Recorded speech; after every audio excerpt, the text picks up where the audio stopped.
전주의 작은 말 농장에서 지우는 매일 아침 일찍 일어나 말들과 함께하는 시간을 가장 소중히 여겼다. 그녀의 하루는 항상 마구간에서 시작되었고 특히 별이라는 말과 함께할 때면 그녀의 얼굴에는 미소가 끊이지 않았다. 별은 태어났을 때부터 허약했지만 지우의 끊임없는 돌봄 덕분에 건강하고 튼튼한 말로 성장했다. 별아, 오늘도 잘 잤니? 지우가 마구간 문을 열며 말했다. 별은 그녀를 보자마자 반갑게 울며 다가왔다. 지우는 별의 갈기를 부드럽게 빗질하며 마치 오랜 친구와 대화하듯 자신의 이야기를 들려주었다. 이웃 농장에서 일하는 태양이 멀리서 그녀를 바라보고 있었다. 그는 어린 시절부터 지우와 함께 자라며 그녀의 따뜻한 마음과 동물들을 향한 사랑을 누구보다 잘 알고 있었다. 태양은 매일 아침 자신의 일과를 시작하기 전 잠시 시간을 내어 지우가 있는 마구간 쪽을 바라보는 것이 습관이 되어 있었다. 지우야, 오늘도 일찍 나왔구나. 태양이 마구간으로 다가오며 말했다. 지우는 고개를 들어 미소 지으며 대답했다. 별이가 아침에 좀 안절부절하는 것 같아서 일찍 나왔어. 그때 멀리서 고급스러운 차 한 대가 농장으로 들어오는 것이 보였다. 차에서 내린 사람은 민재였다. 지역에서 가장 영향력 있는 가문의 아들인 그는 늘 지우에게 특별한 관심을 보였지만 그의 접근 방식은 언제나 거만하고 강압적이었다. 지우 씨, 이렇게 이른 아침부터 수고가 많네요. 민재가 세련된 정장 차림으로 마구간에 다가오며 말했다. 그의 목소리에는 겉으로는 친절해 보이려 노력하는 듯했지만 어딘가 불편한 톤이 섞여 있었다. 별은 민재가 다가오자 갑자기 불안해하며 뒷걸음질 쳤다. 지우는 별의 목을 쓰다듬으며 진정시키려 했지만 별의 불안한 기색은 쉽게 가라앉지 않았다. 괜찮아요, 민재 씨. 매일 하는 일이에요. 지우가 무덤덤하게 대답했다. 태양은 조용히 그 모습을 지켜보다가 자연스럽게 지우 옆으로 다가섰다. 민재의 눈빛이 순간 날카로워졌지만 곧 평소의 표정으로 돌아왔다. 이번 주말에 시내에서 열리는 말 경매에 함께 가지 않겠어요? 좋은 말들이 많이 나온다고 하더군요. 민재가 제안했다. 지우는 잠시 망설이다가 대답했다. 죄송해요. 이번 주말에는 별이의 건강 검진이 있어서. 민재의 얼굴에 순간 불쾌감이 스쳤지만 그는 곧 미소를 지으며 말했다. 그럼 다음 기회에 하죠. 항상 거절만 하시니 서운하네요. 그가 떠난 후 태양은 지우를 걱정스럽게 바라보았다. 민재가 요즘 너무 자주 오는 것 같아. 지우는 한숨을 쉬며 말했다. 별이가 저렇게 불안해하는 게 처음이야. 평소에는 낯선 사람한테도 이렇게 예민하게 굴지 않았는데 그날 저녁 지우는 집으로 돌아와 현관문 앞에서 작은 봉투를 발견했다. 봉투 안에는 짧은 쪽지가 들어있었다. 조심하세요. 당신 주변에 위험한 사람이 있습니다. 지우는 쪽지를 몇 번이고 다시 읽어보았다. 누군가의 장난일까? 아니면 진짜 경고일까? 그녀의 마음속에 불안감이 스며들기 시작했다. 이 이야기가 마음에 드셨다면 구독과 좋아요 눌러주시는 것 잊지 마세요. 어느 도시에서 시청하고 계신지 댓글로 알려주세요. 계속해서 이야기를 이어가겠습니다. 지우는 그날 밤 잠들기 전에 평소처럼 집안의 모든 문과 창문을 꼼꼼히 확인했다. 특히 주방문은 2번이나 잠금 장치를 체크했다. 하지만 마음 한구석에서 불안감이 떠나지 않았다. 쪽지의 경고가 자꾸만 머릿속을 맴돌았다. 새벽녘 별의 울음소리에 잠에서 깨었다. 평소라면 이런 시간에 별이 울지 않았을 텐데 지우는 서둘러 옷을 갈아입고 마구간으로 향했다. 어둠 속에서도 별은 평소와 다르게 매우 불안해하는 모습이었다. 별아, 무슨 일이야? 지우가 다가가자 별은 조금 진정되는 듯 했지만 여전히 불안한 듯 주변을 살폈다. 그때였다. 마구간 뒤편에서 무언가 움직이는 소리가 들렸다. 지우의 심장이 빠르게 뛰기 시작했다. 누구세요? 대답은 없었다. 대신 빠르게 멀어지는 발자국 소리만이 들려왔다. 지우는 본능적으로 그 방향으로 달려갔지만 어둠 속에서는 아무것도 보이지 않았다. 다만 땅에 떨어진 작은 물건이 달빛에 반짝였다. 그것은 은색 단추였다. 지우는 그 단추를 자세히 들여다보았다. 어디서 본 것 같은 느낌이 들었다. 아침이 되자 태양이 서둘러 농장으로 왔다. 지우의 얼굴이 평소와 다르게 창백해 보이자 그는 즉시 무슨 일이 있었는지 물었다. 어젯밤에 누군가가 마구간 근처에 있었어. 지우가 발견한 단추를 보여주며 말했다. 태양은 단추를 자세히 살펴보더니 눈을 크게 떴다. 이거 민재가 항상 입는 양복에 달린 것과 똑같은데? 그 말에 지우는 몸이 굳어졌다. 민재, 그가 어젯밤에 여기 있었다는 걸까? 하지만 왜 그때 농장 직원 중 한 명인 수진이 다급히 달려왔다. 지우씨, 큰일 났어요. 주방 문이. 지우와 태양은 즉시 집으로 달려갔다. 어젯밤 분명히 잠갔던 주방 문이 열려 있었다. 더 충격적인 것은 식탁 위에 놓여있던 지우의 물병이 사라졌다는 것이었다. 이제 경찰에 신고해야 할 것 같아. 태양이 단호하게 말했다. 하지만 지우는 망설였다. 증거가 부족해. 게다가 민재의 가문이 이 지역에서 얼마나 영향력이 있는지 알잖아. 그날 오후 민재가 평소처럼 농장을 방문했다. 그의 양복에는 분명 어젯밤 지우가 발견한 것과 같은 모양의 단추가 달려 있었다. 하지만 하나가 없었다. 지우씨, 오늘 저녁에 직원들과 함께 식사하는 자리를 마련했어요. 꼭 와주셨으면 좋겠네요. 민재의 미소는 평소와 같았지만 어딘가 모르게 불편한 기운이 감돌았다. 지우는 잠시 망설였다. 거절하면 더 의심스러운 상황이 생길 수도 있다는 생각이 들었다. 네, 가도록 하죠. 태양이 곁에서 걱정스러운 눈빛으로 지우를 바라보았다. 그는 뭔가 말하려다가 입술을 깨물었다. 별은 평소보다 더 크게 울며 지우를 붙잡으려는 듯 했다. 저녁이 다가오자 지우의 가슴 한켠에서 불안감이 커져갔다. 그녀는 자신의 판단이 옳은 것인지 확신할 수 없었다. 하지만 이미 약속을 했고 이 상황을 피하는 것보다는 정면으로 마주하는 것이 나을 것 같았다. 해가 저물어갈 무렵 지우는 민재가 준비한 저녁 식사 자리로 향했다. 태양은 그녀를 끝까지 말리려 했지만 지우는 이 상황을 피하는 것보다 맞서는 것이 낫다고 판단했다. 떠나기 전 그녀는 별을 한 번 더 찾아가 안심시켰다. 별아, 걱정하지 마. 곧 돌아올게. 지우가 말했지만 별은 평소보다 더 안절부절 못하는 모습이었다. 식사 장소는 민재의 호화로운 저택이었다. 정원을 지나 현관에 들어서자 여러 농장 직원들이 이미 자리에 앉아 있었다.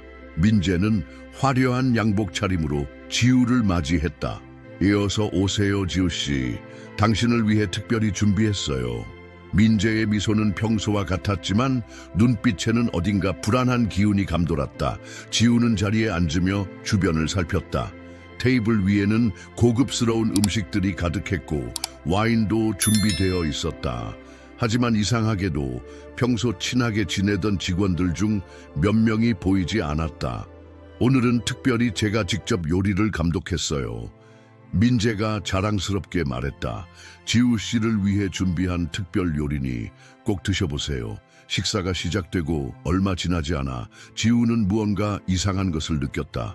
머리가 살짝 어지럽고 온몸에 힘이 빠지는 것 같았다. 그녀는 본능적으로 자신의 앞에 놓인 음식을 의심스럽게 바라보았다. 그때 밖에서 말이 크게 우는 소리가 들렸다. 분명 별의 울음소리였다. 지우는 자리에서 일어나려 했지만 다리에 힘이 들어가지 않았다. 시야가 흐려지기 시작했다. 괜찮으세요, 지우씨? 민재가 걱정스러운 듯 다가왔지만 그의 목소리에는 어딘가 위선적인 톤이 묻어 있었다. 그때 갑자기 현관문이 거칠게 열리며 태양이 들어왔다. 그의 뒤로 별이 불안하게 울며 따라왔다. 지우야, 괜찮아? 태양은 즉시 지우의 상태를 확인하고는 민재를 노려보았다. 도대체 무슨 짓을 한 거야? 민재는 차갑게 웃으며 대답했다. 무슨 말씀이신지. 지우 씨가 갑자기 컨디션이 안 좋아진 것 같네요. 제가 병원으로 모셔다 드리죠. 하지만 태양은 민재의 앞을 가로막았다. 넌 지우에게 다가가지 마.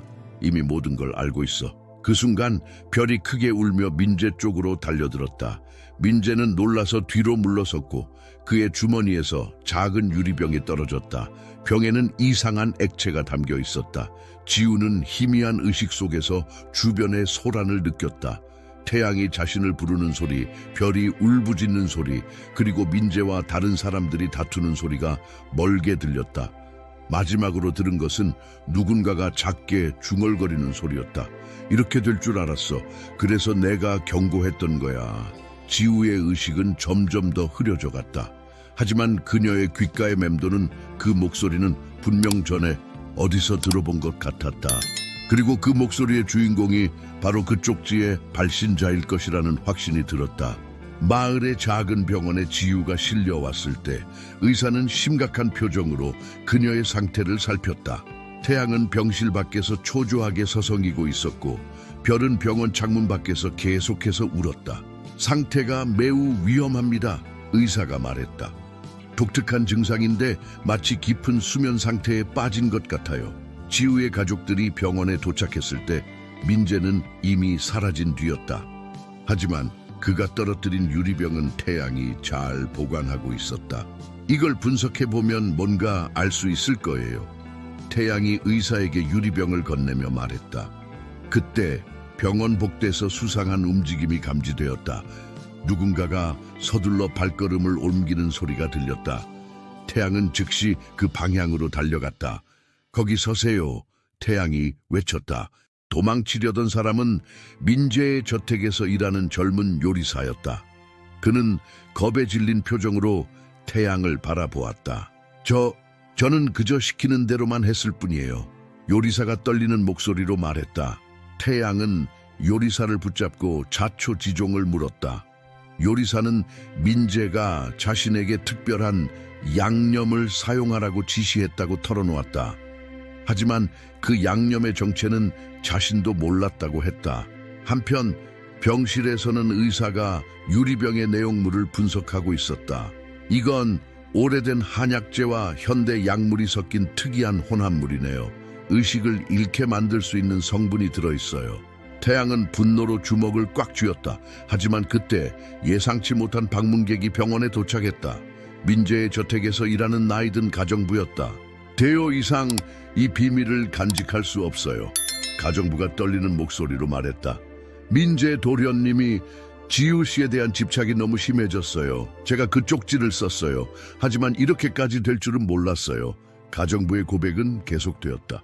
민재가 몇 달 전부터 이상한 약을 구하기 시작했다는 것, 지우의 일거수일투족을 감시하도록 사람들을 고용했다는 것, 심지어 그녀의 물병에도 손을 대려 했다는 사실이 밝혀졌다. 그래서 경고를 하고 싶었어요. 하지만 직접적으로 나서면 안 될 것 같아서 그녀의 이야기를 듣던 중 갑자기 별이 크게 울기 시작했다. 모두가 창밖을 바라보자 민재가 병원 주차장에 차를 세우는 것이 보였다. 그의 표정은 평소와 달리 날카로웠고 손에는 무언가를 들고 있었다. 태양은 즉시 병실 문 앞을 지켰다. 의사는 급히 지우의 상태를 다시 한번 확인했다. 그리고 그때 놀라운 사실을 발견했다. 맥박이 점점 약해지고 있어요. 모든 것이 혼란스러운 상황에서 별은 계속해서 불안하게 울었다. 마치 무언가를 예감하는 것처럼. 그리고 병원 복도에서는 점점 가까워지는 발소리가 들려왔다. 병원 복도를 따라 다가오는 발소리에 모두의 긴장감이 고조되었다. 태양은 병실 문 앞을 더욱 단단히 지켰고 의사는 지우의 상태를 계속해서 확인했다. 누군가 와요. 가정부가 작은 목소리로 외쳤다. 민재가 병실 앞에 나타났다. 그의 손에는 작은 가방이 들려 있었다. 비켜주시죠. 지우 씨를 보러 왔습니다. 더 이상 지우에게 다가갈 순 없어. 태양이 단호하게 말했다. 민재의 눈빛이 차갑게 변했다. 태양 씨, 당신이 뭘 안다고? 난 지우 씨를 위해 모든 걸 준비했어요. 이건 그저 우리의 사랑을 위한 작은 시험일 뿐이에요. 그때 별이 창문을 향해 거세게 울부짖었다. 그 소리에 모두가 놀라 창밖을 바라보았다. 별은 마치 무언가를 전하려는 듯 계속해서 울었다. 도련님, 제발 그만하세요. 가정부가 앞으로 나서며 말했다. 저는 더 이상 이 일에 침묵할 수 없어요. 당신이 지우 씨를 향한 집착으로 얼마나 많은 사람들을 다치게 했는지. 민재의 얼굴이 순간 일그러졌다. 당신이었군요. 그 쪽지의 주인이. 의사가 갑자기 큰 소리로 말했다. 환자의 상태가 위험합니다. 맥박이 너무 약해지고 있어요. 태양은 순간적으로 민재의 가방을 낚아챘다. 안에는 여러 개의 작은 병들이 들어있었다. 그중 하나의 라벨에는 해독제라고 적혀 있었다. 이게 뭐지? 태양이 민재를 노려보며 물었다. 민재는 처음으로 당황한 기색을 보였다. 그건 지우 씨를 위한 거예요. 제가 깨어나게 할 수 있어요. 당신이 이런 짓을. 태양의 목소리가 분노로 떨렸다.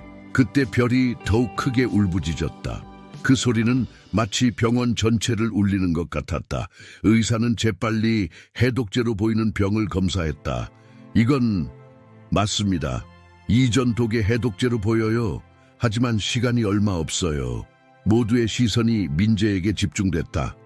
그의 표정은 이제 완전히 달라져 있었다. 오만함 대신 두려움이 가득했다. 전 그저 지우 씨가 저를 사랑하게 만들고 싶었을 뿐이에요. 이렇게 될 줄은. 민재의 목소리가 떨렸다. 의사가 해독제를 준비하는 동안 별의 울음소리가 점점 더 간절해졌다. 태양은 지우의 손을 꼭 잡았다. 가정부는 눈물을 흘리며 기도했다. 그리고 그때 예상치 못한 일이 일어났다. 병원 밖에서 경찰 사이렌 소리가 들려오기 시작했다. 민재의 얼굴이 창백해졌다. 도련님, 제가 신고했어요. 가정부가 떨리는 목소리로 말했다. 더 이상 이런 일이 계속되면 안 된다고 생각했어요. 의사가 지우에게 해독제를 투여하기 시작했다. 모든 것이 시간과의 싸움이었다. 지우의 생명이 위태로운 순간 별의 울음소리만이 병원을 가득 채웠다. 해독제가 투여되고 긴장된 시간이 흘렀다. 병실 안의 모든 사람들은 숨죽인 채 지우의 상태를 지켜보았다. 별은 창밖에서 계속해서 작은 소리로 울었다. 첫 번째 희망의 신호는 모니터에서 나타났다. 지우의 맥박이 조금씩 안정을 찾기 시작했다. 의사의 표정이 밝아졌다. 회복의 조짐이 보입니다. 그 순간 경찰들이 병실에 들어왔다. 민재는 아무런 저항 없이 체포되었다. 그의 얼굴에는 더 이상 오만함이 없었다. 대신 깊은 후회와 자책의 기색이 역력했다. 전 정말 잘못했어요. 민재가 경찰들에게 끌려나가며 작은 목소리로 말했다. 지우 씨, 미안합니다. 시간이 조금 더 흐르자 지우의 눈꺼풀이 조금씩 움직이기 시작했다. 태양은 그녀의 손을 꼭 잡은 채 기다렸다. 마침내 지우가 천천히 눈을 떴다. 태양아. 지우의 첫마디에 병실 안의 모든 사람들이 안도의 한숨을 내쉬었다. 별이 지우의 목소리를 듣자마자 더욱 크게 울기 시작했다. 이번에는 기쁨의 울음소리였다. 걱정 마세요, 지우 씨. 가정부가 앞으로 나서며 말했다. 이제 모든 게 끝났어요. 제가 그동안 민재 도련님의 모든 계획을 지켜보며 괴로워했어요. 그래서 그 경고 쪽지도 남겼고 오늘 경찰에도 신고했죠. 지우는 천천히 고개를 끄덕였다. 알고 있어요. 그 목소리를 기억해요. 제가 의식을 잃기 전에 들었거든요. 며칠 후 지우는 퇴원했다. 그녀가 농장으로 돌아왔을 때 별은 그 어느 때보다도 반갑게 그녀를 맞이했다. 태양은 매일 그녀를 찾아와 회복을 돕고 함께 시간을 보냈다. 어느 평화로운 오후 지우는 별을 타고 농장을 둘러보고 있었다. 태양이 그녀에게 다가왔다. 지우야, 네가 그때 정말 큰일 날 뻔했어. 태양이 진지한 표정으로 말했다. 지우는 미소를 지으며 대답했다. 하지만 이제 괜찮아. 별이랑 네가 있었잖아. 그리고 이제 더 이상 두렵지 않아. 태양은 잠시 망설이다가 주머니에서 작은 상자를 꺼냈다. 이걸 줄 적당한 때를 기다리고 있었어. 상자 안에는 작은 팔찌가 들어있었다. 말발굽 모양의 장식이 달린 아름다운 팔찌였다. 우리 함께 새로운 시작을 해볼래? 태양이 조심스럽게 물었다. 지우의 눈에 눈물이 고였다. 그녀는 말없이 고개를 끄덕였다. 별은 마치 이 순간을 축복하듯 부드럽게 울었다. 봄바람이 농장을 감싸고 새로운 희망의 계절이 시작되었다. 지우와 태양 그리고 별은 이제 진정한 행복을 향해 함께 걸어가기 시작했다. 사랑하는 시청자 여러분, 지우와 태양의 이야기는 여기서 끝이 납니다. 하지만 그들의 새로운 시작은 이제부터입니다. 여러분도 이런 감동적인 이야기를 더 듣고 싶으시다면 저희 채널을 구독해주세요. 좋아요와 댓글도 잊지 마세요. 여러분의 사랑과 관심이 더 많은 감동적인 이야기를 만들어내는 원동력이 됩니다. 다음 이야기로 찾아뵙겠습니다. 감사합니다.